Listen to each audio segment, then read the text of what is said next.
베드로가 불러들여 유숙하게 하니라. 이튿날 일어나 그들과 함께 갈새 요바에서 온 어떤 형제들도 함께 가니라. 이튿날 가이사랴에 들어가니 고넬료가 그의 친척과 가까운 친구들을 모아 기다리더니 마침 베드로가 들어올 때에 고넬료가 맞아 발 앞에 엎드려 절하니 베드로가 일으켜 일어서라, 나도 사람이라. 더불어 말하며 들어가 여러 사람이 모인 것을 보고 유대인으로서 이방인과 교제하며 가까이 하는 것이 위법인 줄은 너희도 알거니와 하나님께서 내게 지시하사 아무도 속되다 하거나 깨끗하지 않다 하지 말라 하시기로 부름을 사양하지 아니하고 왔노라. 묻노니 무슨 일로 나를 불렀느냐? 내가 나흘 전 이맘때까지 내 집에서 제9시 기도를 하는데 갑자기 한 사람이 빛난 옷을 입고 내 앞에 서서 말하되, 고넬료야, 하나님이 내 기도를 들으시고 내 구제를 기억하셨으니 사람을 요파에 보내어 베드로라 하는 시몬을 청하라. 그가 바닷가 무두장의 시몬의 집에 유숙하느니라 하시기로 내가 곧 당신에게 사람을 보내었는데 오셨으니 잘하였나이다. 이제 우리는 주께서 당신에게 명하신 모든 것을 듣고자 하여 다 하나님 앞에 있나이다. 베드로가 입을 열어 말하되 내가 참으로 하나님은 사람의 외모를 보지 아니하시고 각 나라 중 하나님을 경외하며 의를 행하는 사람은 다 받으시는 줄 깨달았도다. 만유의 주 되신 예수 그리스도로 말미암아 화평의 복음을 전하사 이스라엘 자손들에게 보내신 말씀, 곧 요한이 그 세례를 판포한 후에 갈릴리에서 시작하여 온 유대에 두루 전파된 그것을 너희도 알거니와 하나님이 나사렛 예수에게 성령과 능력을 기름 붓듯 하셨음에 그가 두루 다니시며 선한 일을 행하시고 마귀에게 눌린 모든 사람을 고치셨으니 이는 하나님이 함께 하셨습니다. 우리는 유대인의 땅과 예루살렘에서 그가 행하신 모든 일의 증인이라. 그를 그들이 나무에 달아 죽였으나 하나님이 사흘 만에 다시 살리사 나타내시되 모든 백성에게 하신 것이 아니요 오직 미리 택하신 증인 곧 죽은 자 가운데서 부활하신 후 그를 모시고 음식을 먹은 우리에게 하신 것이라. 우리에게 명하사 백성에게 전도하되 하나님이 살아있는 자와 죽은 자의 재판장으로 정하신 자가 곧 이 사람인 것을 증언하게 하셨고 그에 대하여 모든 선지자도 증언하되 그를 믿는 사람들이 다 그의 이름을 힘입어 죄사함을 받는다 하였느니라. 베드로가 이 말을 할 때에 성령이 말씀 듣는 모든 사람에게 내려오시니 베드로와 함께 온 할례 받은 신자들이 이방인들에게도 성령 부어주심으로 말미암아 놀라니 이는 방언을 말하며 하나님 높임을 들음이러라. 이에 베드로가 이르되 이 사람들이 우리와 같이 성령을 받았으니 누가 능히 물로 세례 베품을 금하리요 예수 그리스도의 이름으로 세례를 베풀라. 그들이 베드로에게 며칠 더 머물기를 청하니라.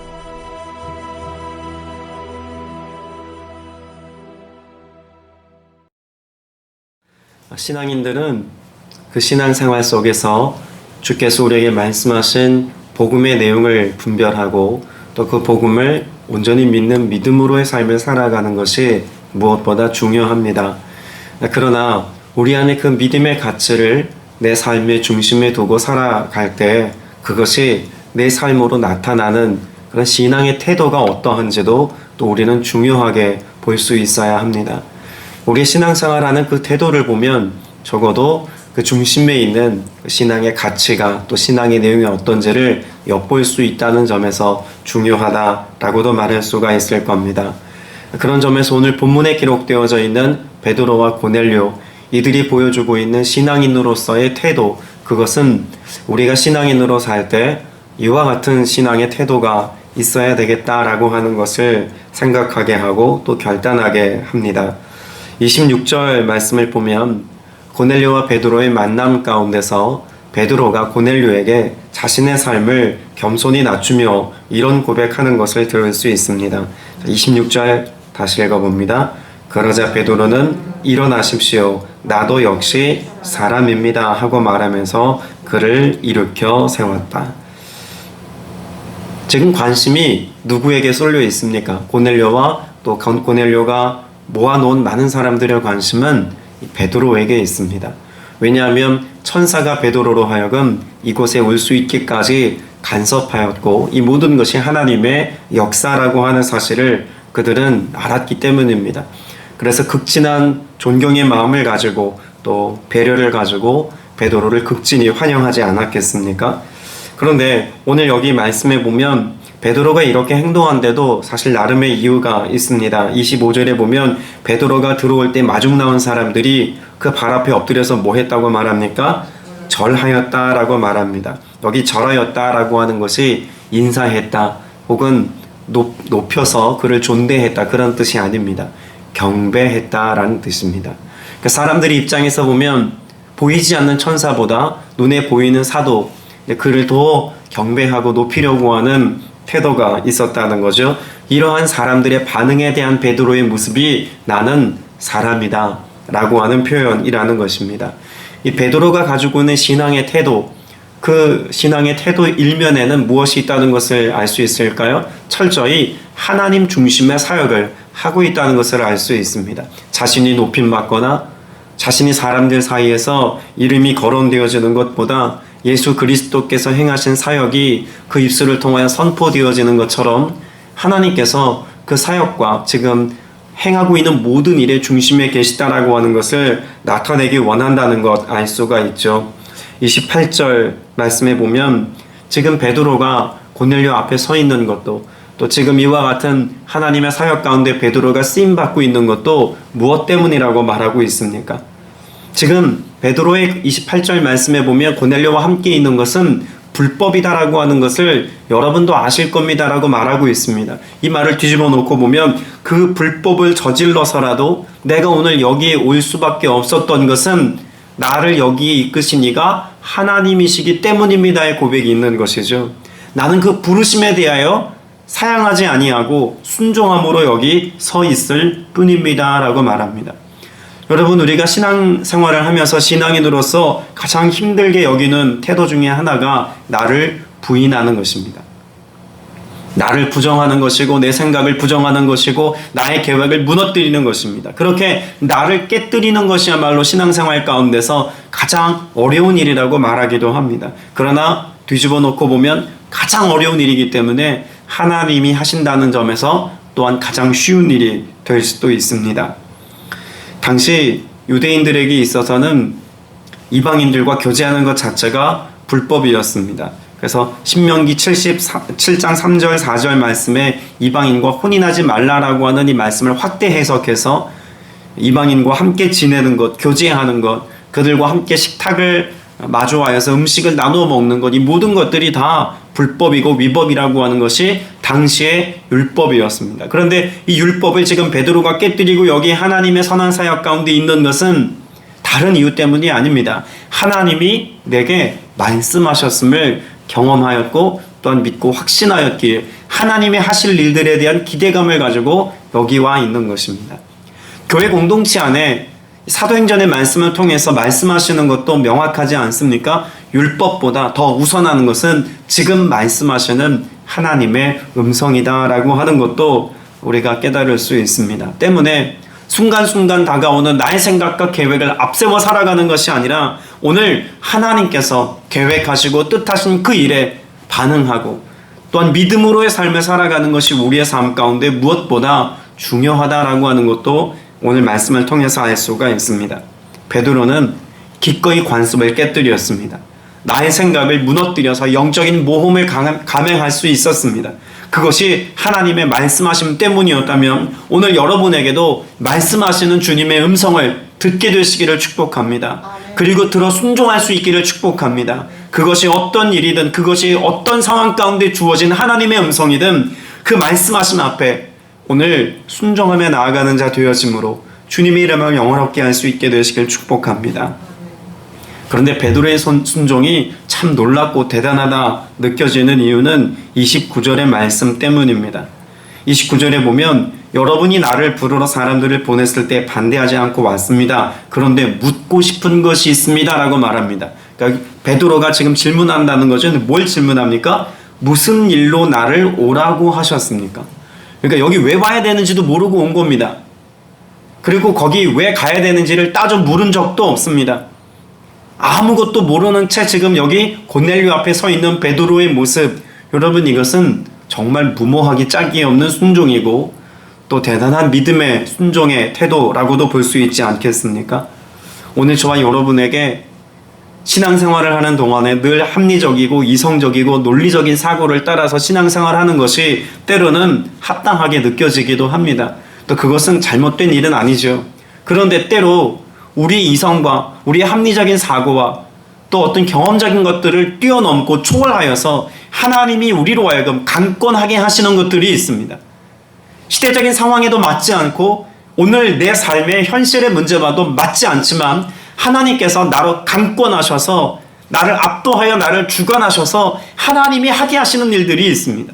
이 일들에 대해서는 내가 무언가 따지고 묻고 점검하는 것보다 때로는 무모한 순종이 필요한 일이 될 수도 있다는 것을 인정해야 한다는 것입니다. 베드로의 신앙 태도는 어떤 것이었을까요? 하나님이 가라고 하셨으니 그 다음에 하실 일도 하나님께서 말씀하실 것이다라고 하는 믿음의 고백을 가지고 거기 서 있는 것입니다.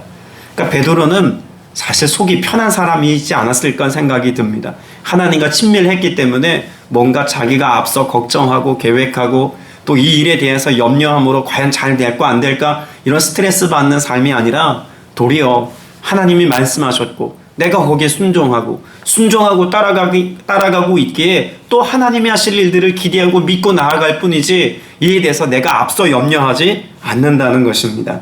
오늘 저와 여러분도 앞서 염려하는 것이 아니라 그래서 염려를 따라가는 삶이 아니라 앞서 가시는 그 성령님의 인도하심을 따라 사셔서 성령께서 이끄시는 대로 순종함으로 성령 안에서 자유하고 평안하며 기쁨의 은혜를 누릴 수 있게 되시길 축복합니다.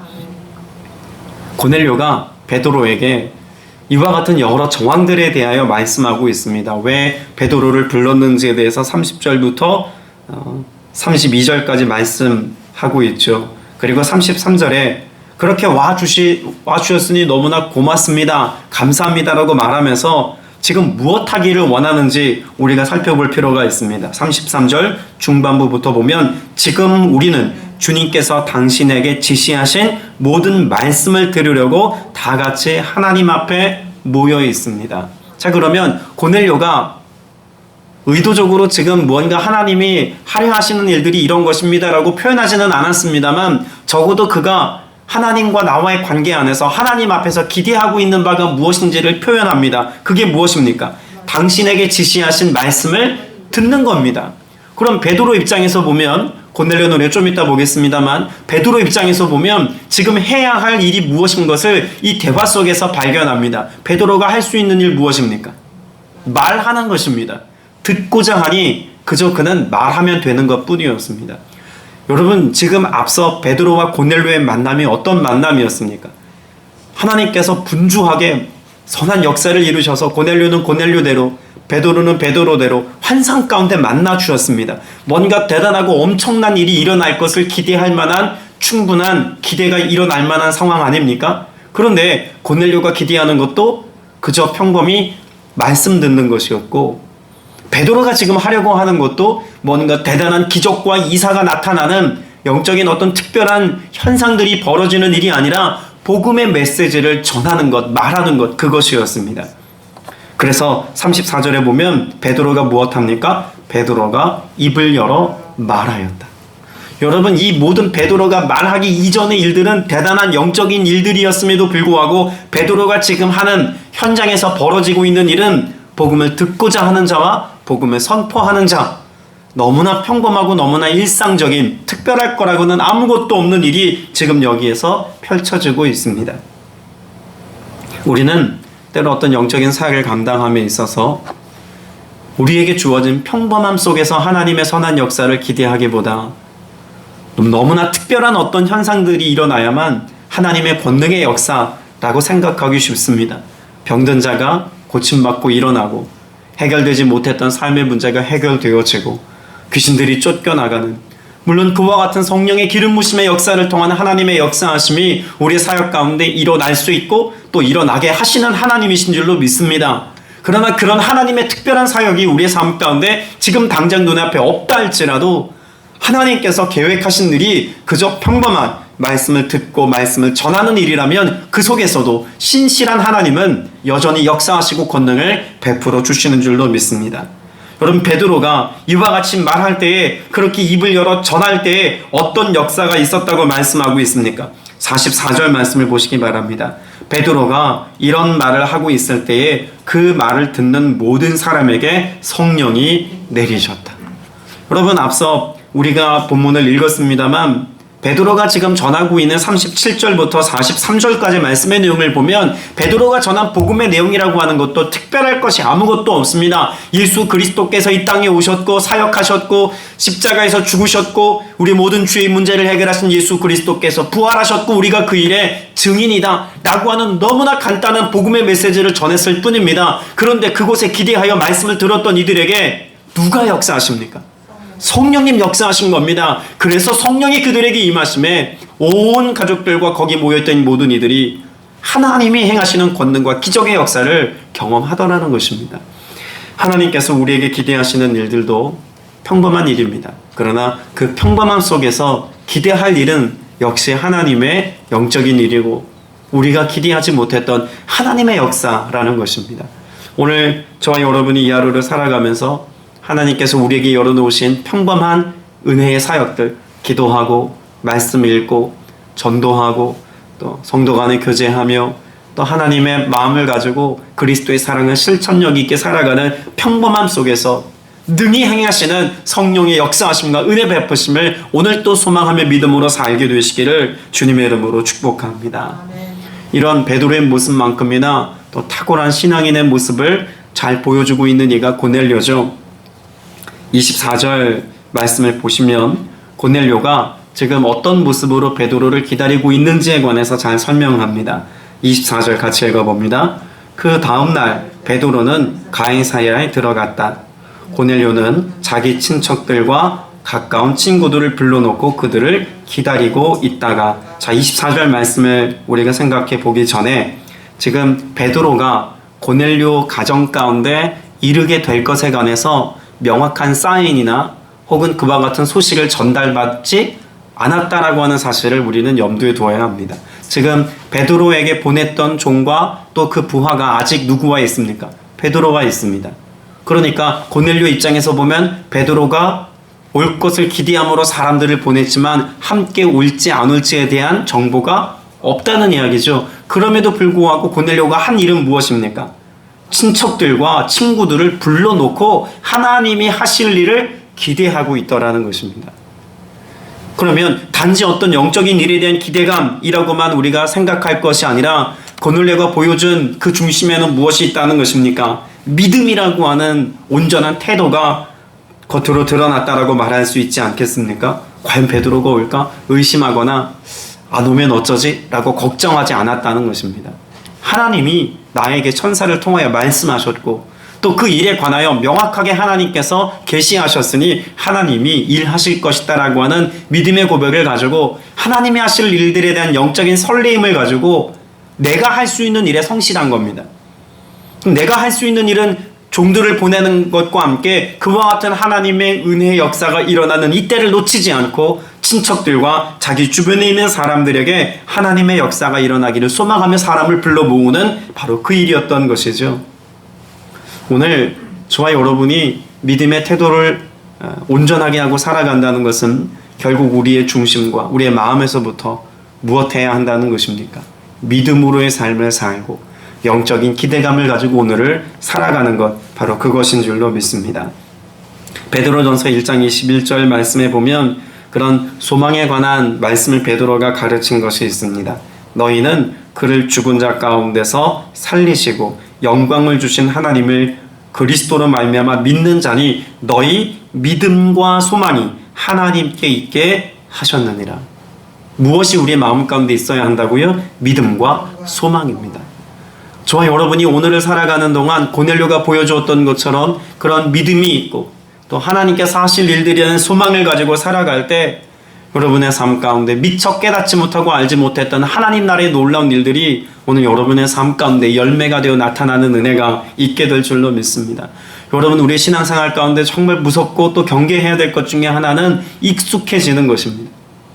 환경에 익숙해지고 상황에 익숙해지고 사람에 익숙해져서 하나님께 대한 익숙함마저 우리가 선택하여서 하나님이 하실 어떤 일들에 대한 영적인 기대감이나 내지는 하나님 하실 일들에 대한 소망의 고백을 갖지 못한 채 살아갈 수 있음을 우리가 알아야겠죠.